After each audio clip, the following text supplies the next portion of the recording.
African-based digital mapping firm MapIT was in Nairobi this week with plans to develop a digital physical address location system aimed at mapping Kenya in a bid to improve delivery of services, all this on the back of a vibrant ICT sector. I caught up with the MD for insights on this. According to the Communications Commission of Kenya, in the last quarter of 2012, the number of internet users rose by 18.5% to stand at over 14 million. With such an increase, Kenya's ICT sector cannot be ignored by techpreneurs. This is a case for MapIT, a digital mapping technology firm.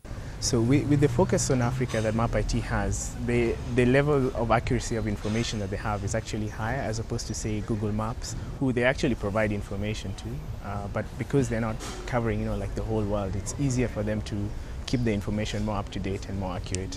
And that helps me as an app developer to build applications that are more useful to the African sort of context. Access to any physical address, be it using a navigation system or internet mapping sites with accuracy, comes as a relief to many. MapIT navigation system offers this convenience to the users, hence setting it apart from other charting technologies. The difference between us and someone like Google and Bing is that we actually put the accurate data onto a server technology into a client space, because you don't always have connectivity. So we can go into a banking environment, for example, and put our server with the maps behind their firewall. Or we could put a portion of that outside the firewall but keep their very confidential information on the inside of the firewall and combine the two if they want to expose a service to free-to-consumer website, for example. So really, the fact that we've got highly accurate data but in a movable architecture that can be placed at the client side becomes very important. With over 250 million users, such a mapping system will not only help boosting e-commerce within areas of reach, but will also help in faster location of services. We're working with the PS and various other government entities to actually put an addressing system in place for Kenya. Now, an addressing system will help with e-commerce, help with emergency services, etc. So right now, if you're trying to tell someone where you live, or you give someone an address for your place of work, it's difficult because you don't have a uniform street name, street number system. So we're putting a very simple system in place, which will be a lookup name that will return XY coordinate. And we'll put that on every dwelling in the country. Technology primarily is supposed to help you actually scale things, but sometimes perhaps it could just be the focus that people are looking at problems that perhaps only very few people in Nairobi face, and other urban areas or even rural areas, they don't have those challenges.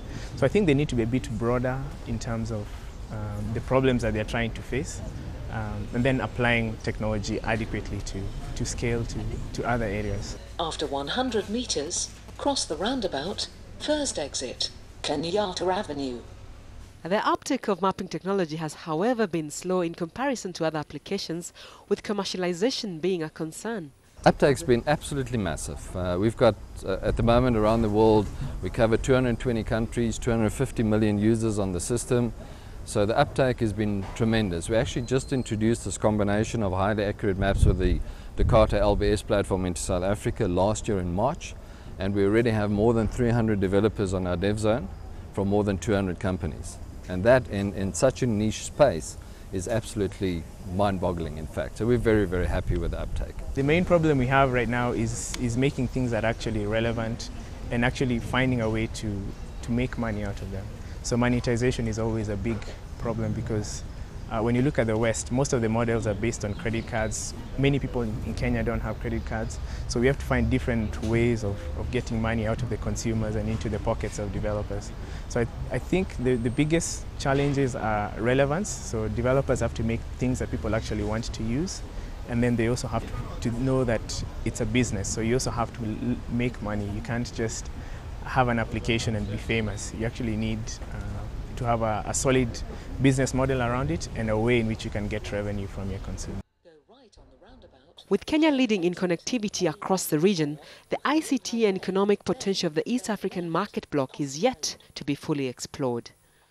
In this space, a lot has been done around broadband and the uptake of IT technologies on mobile. And if you look at LBS, that's where it comes to its right, is to be able to help anyone on his phone understand where he is, understand where the service provider is, and connect those two and really optimize whatever that transaction is, whether I'm hungry looking for something or whether I'm the person who has to go out and read the meter. It can all happen on my mobile.